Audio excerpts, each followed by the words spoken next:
ان کا نام ہی میٹھا ہے، دل آویز ہے، تو درود غصہ ختم کرتا ہے، طبیعت کی تلخی اور تندی مٹا دیتا ہے، اکھڑ پن ختم کرتا ہے۔ تو آپ اگر چاہیں کہ اولاد اکھڑ ہے تو ان کو کسی طرح درود پہ لے آئیں، درود کی تسبیح ان کے ہاتھ میں دے دیں، تو ان کی طبع میں نفاست بھی آئے گی، ان کی طبع میں لطافت بھی آئے گی، ان کی طبع میں رقت بھی آئے گی، ان کی طبع میں محبت بھی آئے گی، ان کی طبع کے اندر جو ہے وہ لیاقت بھی پیدا ہوگی۔ درود پڑھنے والا بچہ ذہنی استعداد میں درود نہ پڑھنے والے بچے سے بہتر ہوتا ہے۔ یہ بھی آپ تجربہ کر کے دیکھ لیں، دو بچے برابر ذہنی استعداد رکھتے ہوں اور ان میں سے ایک بچہ درود پڑھتا ہو اور ایک درود نہ پڑھتا ہو، تو درود پڑھنے والا بچہ آگے ہوگا۔ یہ درود کی برکتیں ہیں، یہ درود کی رحمتیں ہیں۔ تو درود کثرت سے پڑھنا اپنی اولاد کو سکھائیں گے۔ ہفتہ روزہ آپ محافل کا گھر میں انعقاد کر لیجئے اور اس میں صرف درود شریف پڑھ لیجئے، تو انشاءاللہ اس سے آپ دیکھیں گے کہ اولاد کو اس کا فرق پڑتا ہے۔ یہ تربیت کا ایک آسان نسخہ ہے، اور یہ وہ وظیفہ ہے جس سے تھکن نہیں ہوتی، یہ وہ وظیفہ ہے جس سے طبیعت میں تلخی نہیں آتی۔ کہتے ہیں وظیفہ میں نے پڑھا ہے تو وظیفہ پڑھتے پڑھتے میری طبیعت میں ہی ہو گیا ہے۔ وہ بعض کہتے ہیں وظیفہ الٹ پڑ گیا ہے۔ بڑے وظیفے الٹ پڑھ سکتے ہیں لیکن درود الٹ نہیں پڑتا، درود ہے ہی سیدھا، یہ الٹوں کو بھی سیدھا کر دیتا ہے۔ تو درود پڑھیں، اور یہ منہ بھی میٹھا رکھے گا، یہ دل بھی ٹھنڈا رکھے گا، یہ دنیا بھی ٹھنڈی رکھے گا اور آخرت بھی ٹھنڈی کر دے گا۔ درود چراغ بھی ہے، درود کستوری بھی ہے، خوشبو بھی ہے، مہک بھی ہے، شہد بھی ہے، گلاب بھی ہے، کھنڈ بھی ہے، اور سینے کی ٹھنڈ بھی ہے۔ تو درود اپنی طبع کے اندر اچھی طرح سے راسخ کر دیں اور اپنی اولادوں کی طبع میں اس کو راسخ کریں۔ اس سے آپ عملاً دیکھیں گے، میں سالوں کی بات نہیں کرتا، اشروں مہینوں کے اندر آپ فرق پڑتا دیکھیں گے۔ میرے اور آپ کے آقا و مولا نے ارشاد فرمایا، قیامت کے دن میرے سب سے قریب وہ ہوگا جو کثرت سے میرے اوپر درود پڑھنے والا ہوگا۔ تو یہ حضور کی قربت کا ضامن ہے درود، تو اس لیے اپنی اولاد کو حضور علیہ السلام پر درود پڑھنے کی ترغیب دو۔ بچپن میں ہی اپنے گھر کے اندر مجالس درود قائم کرو، روزانہ کی بنیاد پہ ہو تو بہت اچھا، نہیں تو ہر 8 دن کے بعد ایک دن ضرور متعین کر لیا جائے۔ جمعۃ المبارک کے دن کثرت کے ساتھ درود پڑھنے کی ترغیب دی گئی ہے، اور فرمایا اس دن فرشتے حاضر ہوتے ہیں۔ درود ایک ایسا ہی ہونا ہے تمہاری دعا بھی قبول ہو جائے، کیونکہ اللہ تعالیٰ جل شانہ کی یہ شان نہیں ہے کہ بعض کو قبول کر لے اور بعض کو ترک کر دے۔ ہماری فقہ کا بھی مسئلہ ہے، اگر آپ نے کسی سے سودا لیا ہے، اس میں کوئی ردی چیز آ گئی اور کچھ صحیح آ گئی، اب یہ نہیں آپ کہہ سکتے کہ جو صحیح ہے وہ رکھ لیں اور ردی واپس کر دیں، یا تو وہ صحیح کے ساتھ ردی بھی قبول کرنا پڑے گی، اور یا پھر جو ہے وہ صحیح بھی واپس کرنا پڑے۔ یہ نہیں ہوگا کہ مرضی کی رکھ لی اور مرضی کی واپس کر لی، یا سارا سودا قبول کرنا پڑے گا یا سارا سودا واپس کرنا پڑے گا۔ تو اللہ تعالیٰ جل شانہ کے حضور جب درود کے ساتھ دعا مانگی جائے تو پھر اللہ تعالیٰ جل شانہ اس دعا کو چھانٹ کے الگ نہیں کرتا کہ میں نے یہ نہیں قبول کرنی۔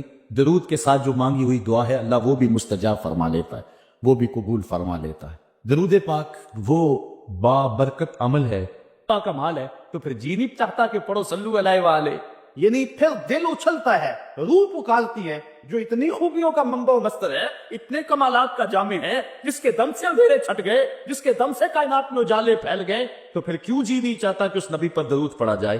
صلو علیہ وآلہ، آؤ اس نبی پہ درود پڑھو، اس نبی پہ سلام پڑھو، اس نبی پہ بھی درود پڑھو، اس کی آل پہ بھی درود پڑھو۔ بلغ العلا بکمالہ، کشف الدجی بجمالہ، حسنت جمیع خصالہ، صلو علیہ وآلہ۔ میں درود شریف کے عنوان سے اپنی گفتگو کو ختم کروں اور امام بوصیری کا ذکر نہ کروں تو یہ ناانصافی ہوگی۔ حضرت امام بوصیری فالج زدہ ہے، ساری زندگی بادشاہوں کے قصیدے لکھی، ساری زندگی بادشاہوں کی کہانیاں بیان کی، ان سے اعزازات پائے ہیں، تکریمات پائی، لیکن عمر کا آخری حصہ آیا، جسم فالج زدہ ہو گیا، سارے چھوڑ گئے۔ تنہائی، بیماری اور غربت، یہ 3 چیزیں اگر اکٹھی ہو جائیں تو ان کو کاٹنا بڑی قیامت ہوتی۔ تنہائی، غربت اور بیماری، یہ تینوں اکٹھی آ گئی حضرت امام بوصیری پر۔ صحت مند کے سارے گاؤ ہوتی، بیمار پڑ گئے تو کوئی پوچھتا ہے۔ ایک دن خیال آیا ساری زندگی شہنشاہوں کے قصیدے لکھے، آج اس کا قصیدہ نہ لکھوں جو کائنات کا دولہ ہے۔ اللہ اکبر، قلم پکڑا، پھر حضور کا قصیدہ لکھ۔ یہ قصیدہ بردہ شریف مکمل کی، رات ہوئی، حضرت امام بوصیری سوئے، آقا کریم علیہ السلام تشریف لائے، اور یہ بات ذہن میں رکھیں، حضور نے ارشاد فرمایا، من رآنی فی المنام فقد رآن فإن الشیطان لا یتمثل بی۔ یہ ابن ماجہ میں 6 طرق سے روایت مروی، ویسے بخاری دیگر کتابوں میں بھی ہے، لیکن ابن ماجہ حجم کے اعتبار سے چھوٹی کتاب ہے، اس میں بھی 6 مرتبہ یہ روایت ہے، باقیوں میں تو بہت مرتبہ یہ روایت آئی ہے۔ ابن ماجہ میں 6 طرق سے یہ روایت ہے۔ حضور نے فرمایا جس نے مجھے خواب میں دیکھا اس نے مجھے ہی دیکھا، شیطان خواب میں آ کر بھی میری مثل ہونے کا دعویٰ نہیں کر سکیا۔ اچھا دوسری بات، جس نے حضور کو دیکھا اس نے حضور کو دیکھا، اور جس نے حضور کو دیکھا حضور اس کے خواب میں قصد، ارادے اور مرضی سے آ۔ میں کسی کے خواب میں جاؤں، آپ کسی کے خواب میں آئیں، نہ آپ کو پتا ہوتا نہ مجھے پتا ہوتا، مجلس سجی ہے، میں گفتگو کر رہا ہوں، اٹھ کے آپ چلے جائیں گے، جا کے سو جائیں، میں خواب میں دوبارہ گفتگو کرتا ہوا پایا جاؤں، مجھے آپ اٹھ کے فون کرے جناب آج خواب میں آئے تھے، تو مجھے تو نہیں پتا ہوگا، یا آپ کو میں دیکھ لوں دوبارہ تو آپ کو علم نہیں ہوگا۔ لیکن حضور جس کے خواب میں جائیں قصد، ارادے اور مرضی سے جاتے۔ تیسری بات، خواب میں کسی کو کچھ کوئی دے تو وہ محض خواب ہوتا ہے۔ لاٹری نکل آئی، کروڑ پتی بن گیا، صبح اٹھے گے تو کروڑ پتی ہوں گے یا کنگال ہوں گے؟ وہ کیا کسی نے کہا تھا 100 بار میرے ہاتھوں میں تیرا دامن آیا، جب آنکھ کھلی تو اپنا ہی کیرے بات۔ کچھ نہیں ہوتا، خواب خواب ہوتا۔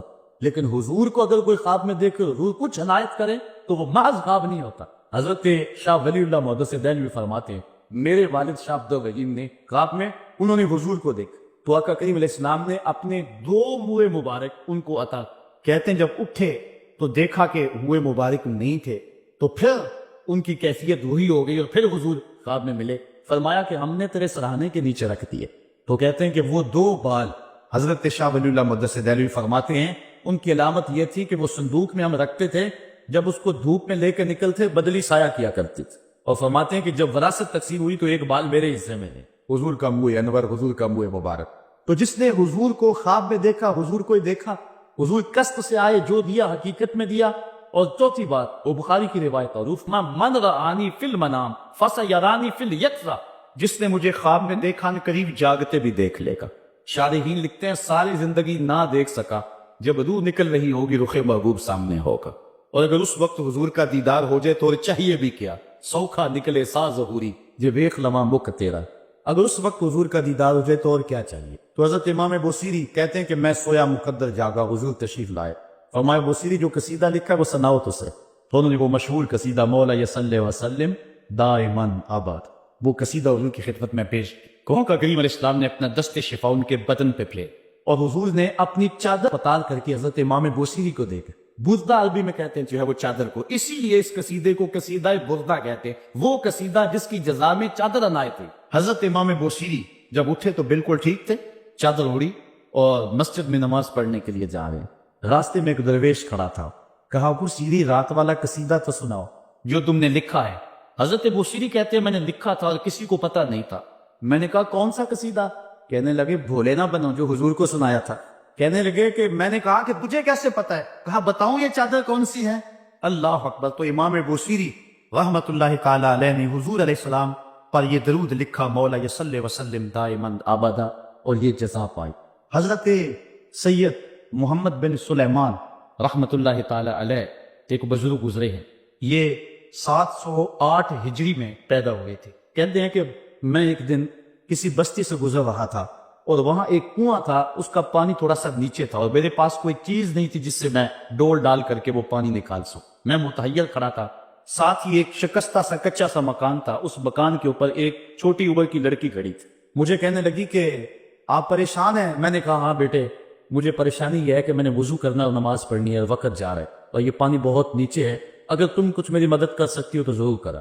وہ چھت سے نیچے آئی اور اس نے آ کے اپنا لعاب اس کنویں میں پھینکا۔ حضرت شیخ سید محمد بن سلیمان فرماتے ہیں کہ میں نے دیکھا کہ یکا یک کنویں کا پانی اچھل کے کناروں تک آ گئی اور بہنے لگا۔ میں نے جلدی سے وضو کیا اور پھر میں نے اس لڑکی کو کہا میں تجھے اللہ کا واسطہ دیتا ہوں، تو مجھے بتا کہ تیرے پاس ہے کیا کہ تیرے لب کے ڈالنے سے یہ پانی چل کے اوپر آئے۔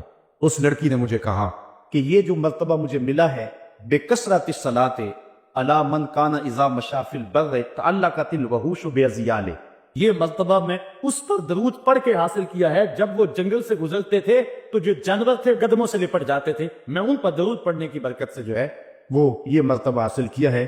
حضرت سید محمد بن سلیمان کہتے ہیں کہ پھر میں نے ارادہ کر لیا کہ میں ساری زندگی حضور علیہ السلام پر درود پڑھتے ہوئے اور درود لکھتے ہوئے گزاروں گا۔ پھر انہوں نے مشہور زمانہ کتاب جس کو اہل علم اور اہل تصوف دلائل الخیرات کے نام سے جانتا، جس کی متعدد شروحات پہ لکھی گئی، وہ کتاب انہوں نے تصنیف کی، اور اس کتاب کی خصوصیت یہ ہے کہ کہ جو شخص اس کتاب کو باقاعدگی کے ساتھ پڑھے اس کو حضور کا دیدار نصیب۔